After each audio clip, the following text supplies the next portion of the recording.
Hello guys, आपका बहुत बहुत स्वागत है। हम बात करेंगे सिग्माइडोस्कोपी। तो सिग्माइडोस्कोपी क्या होता है? जनरली इसको लोअर जीआईटी में उसको ये कोलोनोस्कोपी होता है। और ये होता किसको है? ये ऐसे मरीजों में करवाया जाता है। जनरली रिकमेंड होता है कि जो जब वो लैट्रिन करते हैं, जब वो शौच करते हैं तो बहुत ज़्यादा रक्त निकलता है। रक्त चाहे ताज़ा हो या रक्त सूखा हुआ इस तरीके से हो, डार्क हो, कुछ ब्लैकिश कलर का हो, बहुत ज़्यादा दर्द होता है। और जो नॉर्मल मेडिकेशन चल रही हैं उनसे जब उसका ट्रीटमेंट ना हो पाए, जब उस पे वो आराम नहीं कर रही हैं, उनसे मरीज़ को फ़ायदा नहीं हो रहा है उस प्रकार की मेडिसिन से, और कॉम्प्लिकेशन कुछ ज़्यादा होने लगते हैं इस तरीके से।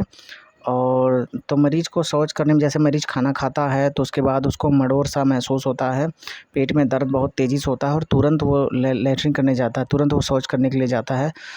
तो इस तरीके से मरीज़ों में सिग्माइडोस्कोपी को रिकमेंड किया जाता है। तो ये सिग्माइडोस्कोपी की रिपोर्ट है यहाँ पे। जो डॉक्टर ने यहाँ पे जो पैथोलॉजिस्ट है यहाँ पे उन्होंने क्या किया है, तो इसके लिए सिग्माइडोस्कोपी करवाया गया है पेशेंट में। और यहाँ पे सब कुछ क्लियर कट में लिखा गया है क्या क्या प्रॉब्लम्स है वहाँ पे आई है सिग्माइडोस्कोपी में, यहाँ पे सब कुछ है। और यहाँ पे जो रिक्टम है, रिक्टम में किसी तरीके की कोई ब्लीडिंग वगैरह नहीं आई है इस तरीके से। वहाँ पे नो इंटरनल यहाँ पे हेमरेज नहीं पाया गया है। और ये बायोप्सी लिया गया है रेक्टल का, और इसको बोलते हैं, जो बायोप्सी हुई है वो रेक्टम की हुई है। तो वहाँ से कुछ टिश्यू काट के निकाले गए हैं। और जो इरिटेबल बबल डिजीज़ यहाँ पे पाया गया है, और स्पेशली जो है अल्सरेटिव कोलाइटिस यहाँ पे डिटेक्ट हुआ था। हम उसकी स्लाइड पे चलते हैं सीधे। तो ये गाइस रिपोर्ट है अल्सरेटिव कोलिस की, और ये हिस्टोपैथोलॉजी की रिपोर्ट है। ये भी पॉजिटिव क्लियर करती है कि मतलब ये बीमारी है, यानी कि जो अल्सरेटिव कोलाइटिस है वो पाया गया है वो पॉजिटिव है। तो इसमें बिल्कुल साफ लिखा हुआ है कि इसमें क्या क्या प्रॉब्लम है गाइस। तो इसमें लिखा हुआ है कि डिस्टॉर्शन हो गया है, डिसओरिएंटेशन हो गया है, जो उसका आर्किटेक्चर है, जो ग्लैंडुलर का आर्किटेक्चर है, और साथ में जो लेमिना प्रोप्रिया होता है, ये lamina propria moderate to dense infiltrate कर चुका है। इसमें क्या क्या इन्फिल्ट्रेट हुआ? इसमें प्लाज्मा सेल हुई है, लिम्फेटिक सेल हुई है, वो भी मॉडरेट नंबर में। साथ में इस्नोफिल की कोशिकाएं भी इसमें इन्फिल्ट्रेट हो गई हैं, और कुछ लिम्फॉइड फॉलिकल भी इसमें इन्फिल्ट्रेट हो गई हैं गाइस। और जो दूसरी बात है जो इसकी स्लाइड में पाया गया है, फोकाई पाया गया है न्यूट्रोफिल्स इन्फिल्ट्रेशन में। साथ में जो उसमें क्रिप्टिटीज़ पाया गया है, यानी कि क्रिप्ट एब्सेस यहाँ पे बना हुआ है। तो इस तरीके से यहाँ पे पॉजिटिव पाया गया है। और साथ में जो लेमिनिया प्रोप्रिया है उसमें क्या क्या, उसकी गहराई में क्या देखा गया कि प्लाज्मा सेल्स इन्फिल्ट्रेट हो गए हैं, उसकी गहराई में पहुँच गए हैं इस तरीके से यहाँ पे रिपोर्ट में डिटेक्ट हुआ था। और हम इसकी स्लाइड पे चलते हैं गाइस।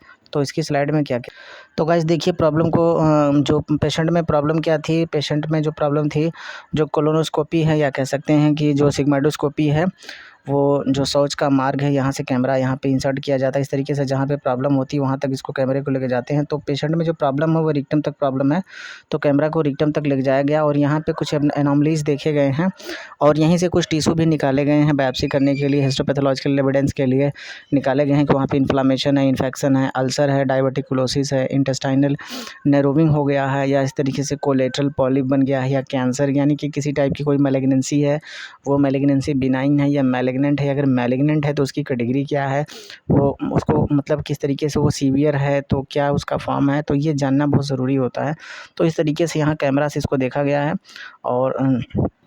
और उसके बाद आप इस स्लाइड में देख सकते हैं यहाँ पे कुछ प्रॉब्लम डिटेक्ट हुई हैं। तो यहाँ पे कंटिन्यूअस इन्फ्लामेशन हुआ है, ये नॉर्मल जो पूरा का पूरा बोवेल है, और ये गाइस ल्यूमेन है, इस तरीके से आप इसको देख सकते हैं।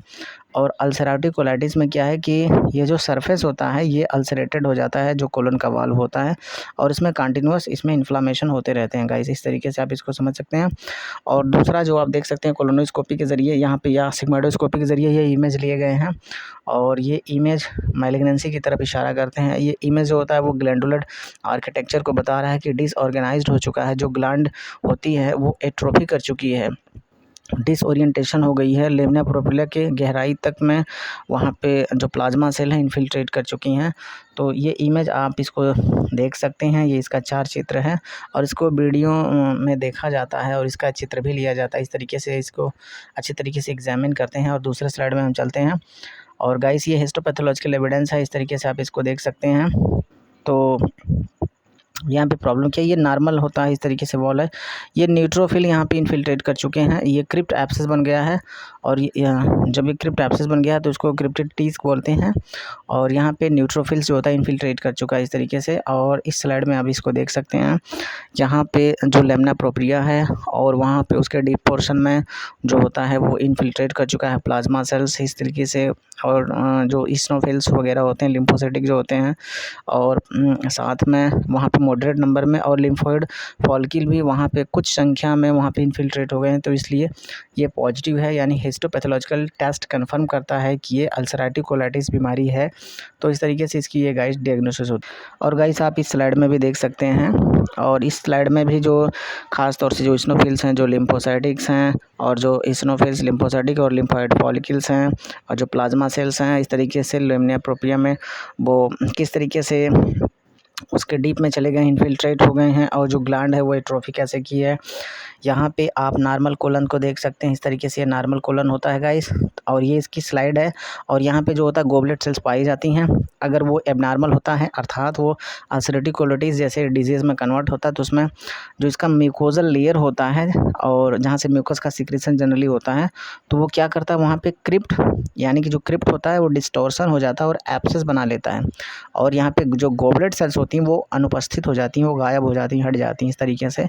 तो ये जो है इस तरीके से स्लाइड आती है और इस तरीके से इसको डिटेक्ट कर लेते हैं। और इसका ट्रीटमेंट काफ़ी लंबा चलता है गाइस। तो इस तरीके से ये था। धन्यवाद दोस्तों।